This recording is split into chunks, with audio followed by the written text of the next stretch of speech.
आखिर राम मंदिर के निर्माण में ऐसा क्या मिला जिसकी इतनी ज्यादा चर्चा हो रही है? जब नासा के वैज्ञानिकों को इन चीजों के बारे में पता चला तो वह भी हैरान रह गए। और सबसे बड़ी बात की, जब आपको इनके बारे में पता चलेगा तो आपके भी रोंगटे खड़े हो जाएंगे। एक बात और की, इस वीडियो को देखने के बाद आप भी अपने आप पर हिंदू और सनातनी होने पर बहुत ज्यादा गर्व करोगे। आखिरकार कई सालों के इंतजार की घड़ी अब खत्म हो चुकी है और राम मंदिर भी बनकर तैयार हो चुका है। अब लोग 22 जनवरी का इंतजार कर रहे हैं, क्योंकि इस दिन की भारत के लोगों को ही नहीं बल्कि दुनिया के लोगों को इंतजार है। लोग राम लल्ला की स्थापित होने वाली मूर्ति को देखकर झूम उठेंगे, क्योंकि इस दिन के बाद राम मंदिर के दरवाजे हमेशा के लिए भक्तों के लिए खोल दिए जाएंगे।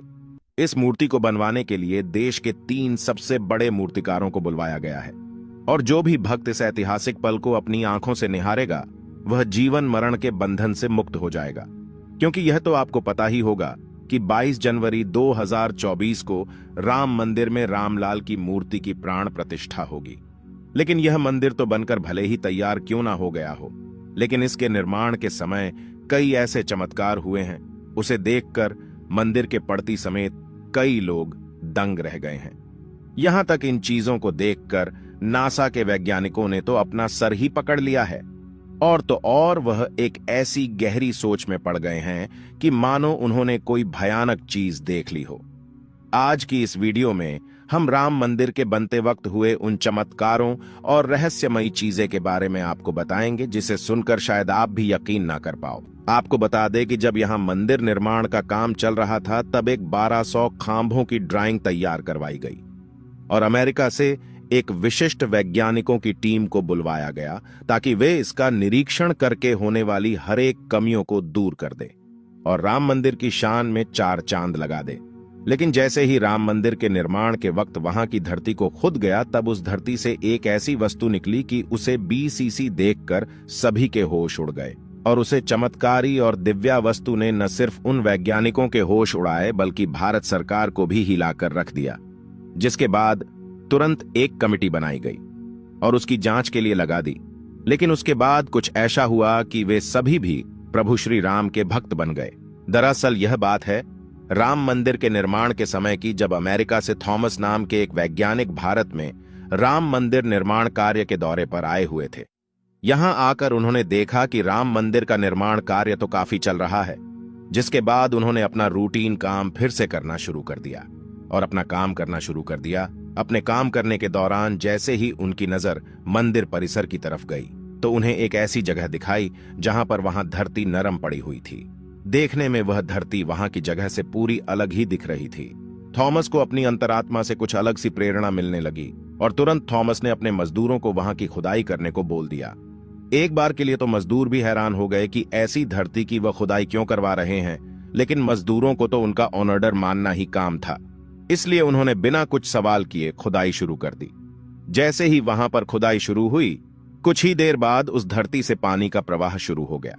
उस बहते हुए पानी को देख खुदाई करने वाले मजदूर परेशान हो गए, क्योंकि पानी के अंदर खुदाई करना मुश्किल ही नहीं बल्कि नामुमकिन सा हो जाता है। लेकिन जब इस पानी का सर्वेक्षण किया तो पता चला है कि यह पानी तो पास ही में बह रही सरयू नदी का पानी है। वे लोग यह समझ नहीं पाए कि यह माता सरयू का आशीर्वाद है कि वह खुद राम मंदिर की निर्माण में सहयोग कर रही थी। इस पानी ने सभी वैज्ञानिकों को एक गहरी सोच में धकेल दिया। वे यह सोचने लग गए कि अगर ऐसे ही पानी निकलता रहा तो जहां एक भव्य मंदिर का निर्माण कैसे हो पाएगा, क्योंकि एक पानी वाली सतह पर मजबूत मंदिर बनवाना कोई हंसी खेल की बात नहीं थी। उस समय सभी के दिमाग में एक ही बात थी कि सरयू नदी का मंदिर की भूमि के नीचे मिलना कोई चमत्कार है या फिर कोई कुदरत का करिश्मा, यह कोई भी नहीं जानता था। आखिरकार जब कोई भी समाधान नहीं मिला तब सभी मिलकर श्री राम से प्रार्थना करने लगे, क्योंकि जाहिर सी बात थी जब तक वो माता सरयू के पानी की धारा बंद नहीं होगी तब तक आगे का काम शुरू नहीं किया जा सकता था। लेकिन अगले ही दिन श्री राम ने उनकी पुकार सुन ली और माता सरयू का पानी स्वतः ही बंद हो गया और एक बार फिर राम मंदिर का निर्माण कार्य जोरों शोरों से शुरू हो गया। और यह काम इस कदर चला कि अब यहां अपने अंतिम छोर पर पहुंच चुका है, या यूं कहें कि यह पूरा तैयार ही हो गया है और 22 जनवरी को यहां श्री राम की प्राण प्रतिष्ठा भी की जाएगी। यह मंदिर इतना भाव बना है कि इस देखने के लिए भारत सरकार ने यहाँ पर एक अंतर्राष्ट्रीय हवाई अड्डा भी बनवाया है, ताकि देश और दुनिया के लोग सीधे ही यहाँ पर आ सके और इसे देख सकें।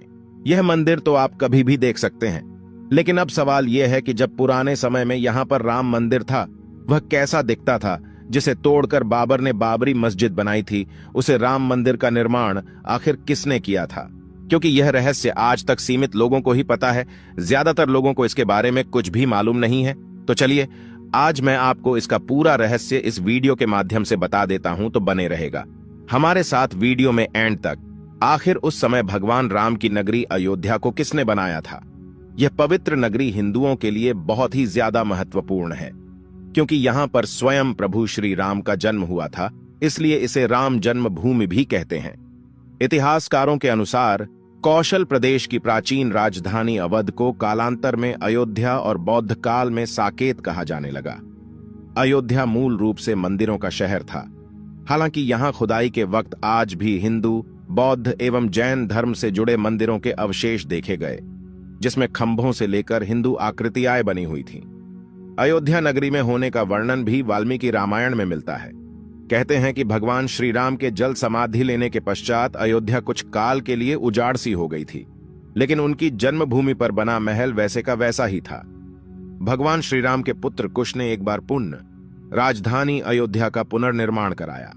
इस निर्माण के बाद सूर्य वंश की अगली 44 पीढ़ियों तक इसका अस्तित्व आखिरी राजा महाराजा बृहदबल तक अपने चरम पर रहा। कौशल राज बृहदबल की मृत्यु महाभारत युद्ध में अभिमन्यु के हाथों हुई थी। महाभारत के युद्ध के बाद अयोध्या उजड़ सी हो गई, मगर श्री राम जन्मभूमि का अस्तित्व फिर भी बना रहा। इसके बाद यह उल्लेख मिलता है कि ईसा के लगभग 100 वर्ष पूर्व उज्जैन के चक्रवर्ती सम्राट विक्रमादित्य एक दिन आखेट करते करते अयोध्या पहुंच गए। थकान होने के कारण अयोध्या में सरयू नदी के किनारे एक आम के वृक्ष के नीचे वे अपनी सेना सहित आराम करने लगे। उस समय यहां घना जंगल हो चला था, कोई बसावट भी यहां नहीं थी। महाराज विक्रमादित्य को इस भूमि में कुछ चमत्कार दिखाई देने लगे। तब उन्होंने खोज आरंभ की और पास के योगी व संतों की कृपा से उन्हें झांत हुआ कि यह श्री राम की अवध भूमि है। उन संतों के निर्देश से सम्राट ने यहां एक भव्य मंदिर के साथ ही कूप, सरोवर, महल आदि बनवाए। कहते हैं कि उन्होंने श्री राम जन्मभूमि पर काले रंग के कसौटी पत्थर वाले 84 स्तंभों पर विशाल मंदिर का निर्माण करवाया था। इस मंदिर की भव्यता देखते ही बनती थी। विक्रमादित्य के बाद के राजाओं ने समय समय पर इस मंदिर की देखरेख की। उन्हीं में से एक शुंग वंश के प्रथम शासक पुष्यमित्र शुंग ने भी मंदिर का जीर्णोद्धार करवाया था। पुष्यमित्र का एक शिलालेख अयोध्या से प्राप्त हुआ था, जिसमें उसे सेनापति कहा गया है तथा उसके द्वारा 2 अश्वमेध यज्ञों के किए जाने का वर्णन है। अनेक अभिलेखों से झांत होता है कि गुप्त वंशीय चंद्रगुप्त द्वितीय के समय और तत्पश्चात काफी समय तक अयोध्या गुप्त साम्राज्य की राजधानी थी। गुप्तकालीन महाकवि कालिदास ने अयोध्या का रघुवंश में कई बार उल्लेख किया है। इतिहासकारों के अनुसार 600 ईसा पूर्व अयोध्या में एक महत्वपूर्ण व्यापार केंद्र था। इस स्थान को अंतर्राष्ट्रीय पहचान 5वीं शताब्दी में ईसा पूर्व के दौरान तब मिली, जबकि यह एक प्रमुख बौद्ध केंद्र के रूप में विकसित हुआ। तब इसका नाम साकेत था। कहते हैं कि चीनी भिक्षु फाहियान ने यहां देखा कि कई बौद्ध मठों का रिकॉर्ड रखा गया है। यहां पर 7वीं शताब्दी में चीनी यात्री हेनत्सांग आया था।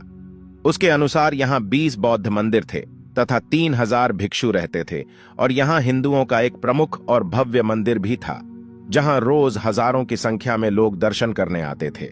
इसके बाद ईसा की 11वीं शताब्दी में कन्नौज नरेश जयचंद आया तो उसने मंदिर पर सम्राट विक्रमादित्य के प्रशस्ति शिलालेख को उखाड़कर अपना नाम लिखवा दिया। पानीपत के युद्ध के बाद जयचंद का भी अंत हो गया। इसके बाद भारतवर्ष पर आक्रांताओं का आक्रमण और बढ़ गया। आक्रमणकारियों ने काशी, मथुरा के साथ ही अयोध्या में भी लूटपाट की और पुजारियों की हत्या कर मूर्तियां तोड़ने का क्रम जारी रखा। लेकिन 14वीं सदी तक वे अयोध्या में राम मंदिर को तोड़ने में सफल नहीं हो पाए। विभिन्न आक्रमणों के बाद भी सभी झंझावातों को झेलते हुए श्री राम की जन्मभूमि पर बना भव्य मंदिर 14वीं शताब्दी तक बचा रहा। कहते हैं कि सिकंदर लोदी के शासनकाल के दौरान यहां मंदिर मौजूद था।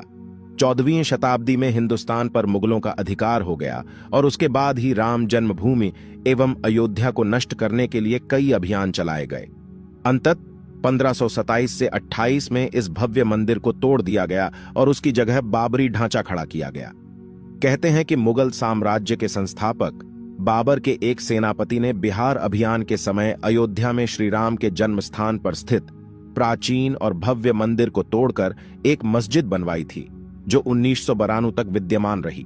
बाबरनामा के अनुसार 1528 में अयोध्या पडीडी ढाव के दौरान बाबर ने मस्जिद निर्माण का आदेश दिया था। अयोध्या में बनाई गई मस्जिद में खुदे 2 संदेशों से इसका संकेत भी मिलता है।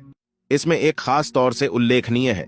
इसका सार है, जन्नत तक जिसके न्याय के चर्चे हैं, ऐसे महान शासक बाबर के आदेश पर दयालु मीर बकी ने फरिश्तों की इस जगह को मुकम्मल रूप दिया। हालांकि यह भी कहा जाता है कि अकबर और जहांगीर के शासनकाल में हिंदुओं को यह भूमि एक चबूतरे के रूप से सौंप दी गई थी, लेकिन क्रूर शासक औरंगजेब ने अपने पूर्वज बाबर के सपने को पूरा करते हुए यहां भव्य मस्जिद का निर्माण कर उसका नाम बाबरी मस्जिद रख दिया था। लेकिन अंत में बाबरी मस्जिद का भी विध्वंस कर दिया गया और इस जमीन पर कई वर्षों तक कैसे चलता रहा और अंत में यह जमीन हिंदुओं को सौंप दी गई, जिस पर आज श्री रामलाल का भव्य मंदिर बनकर तैयार हो चुका है। और 22 जनवरी को यहां पर प्राण प्रतिष्ठा भी कर दी जाएगी, जिसकी तैयारी अब वैसे अगर आप में से कोई अयोध्या निवासी है तो हमें अयोध्या के बारे में कमेंट में जरूर बताना और ऐसी ही जानकारी को जानने के लिए चैनल को सब्सक्राइब करना मत भूलिएगा। धन्यवाद।